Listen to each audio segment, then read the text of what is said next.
पाहताय प्रहार टीव्ही, सत्यमेव व्रतम। हिंगोली शहरातील सर्वे क्रमांक 95 जुने पोलीस वसाहत पाडून नवीन 100 पोलीस क्वार्टर बांधण्यासाठी येत आहेत। पोलीस विभागातील अधिकारी व कर्मचाऱ्यांसाठी ही अत्यंत चांगली बाब आहे। सामान्य नागरिकांसाठी दिवस रात्र झटणाऱ्या पोलिसांना नवीन दर मिळणार आहेत। मात्र संबंधित घराच्या बांधकामासाठी कंत्राटदाराकडून नियम व अटींचा भंग तर केला तर जात नाही ना, अशी चर्चा देखील रंगत आहे।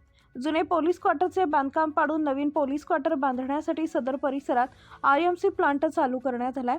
हा आरएमसी प्लांट गैरकायदेशीर असून प्रदूषण नियंत्रण मंडळाच्या परवानगीशिवाय हा प्लांट बांधून कार्यान्वित करण्यात आल्याची तक्रार करण्यात आली आहे। या प्रकरणी महाराष्ट्र प्रदूषण नियंत्रण मंडळाने दिनांक 14 ऑगस्ट 2025 रोजी भेट देऊन पाहणी केली।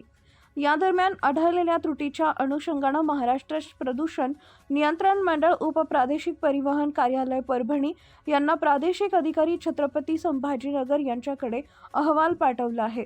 याशिवाय संबंधित आरएमसी प्लांट बद्दल अनेक कार्यालयामध्ये तक्रारी करण्यात आल्या।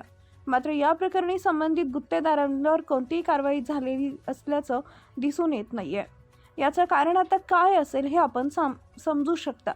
आज आमचे प्रतिनिधी सदर बांधकामाच्या दर्जाबद्दल आणि आरएमसी प्लांटबद्दल बातमी करण्यासाठी नवीन पोलीस क्वार्टरच्या बांधकामाच्या ठिकाणी गेले असतात। या ठिकाणी MS हायटेक इन्फ्रा छत्रपती संभाजीनगरचे कंत्राटदार रवी पाटील यांनी संबंधित प्रकरणी प्रतिक्रिया विचारली असता त्यांनी कॅमेरासमोर बोलण्यास नकार दिला।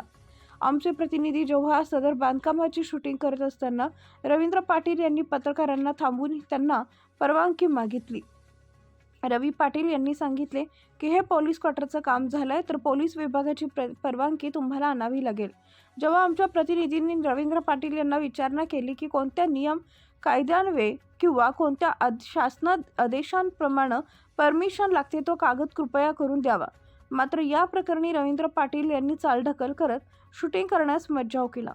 आता प्रश्न उपस्थित होते की एखाद्या व्यक्तीला शासकीय काम चालू असताना त्या ठिकाणी बातमी करण्यासाठी पत्रकारांना परवानगी घ्यावी लागते का? आत्तापर्यंत असं कधीच ऐकण्यात आलं नाही आणि कंत्राटदार रवींद्र पाटील यांनी परवानगी न लागते याबाबतचा कागद सुद्धा दिला नाही।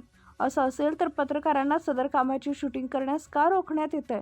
पोलीस क्वार्टरचे काम निकृष्ट दर्जातील तर होत नाही ना, अशी देखील शंका उपस्थित होतीये।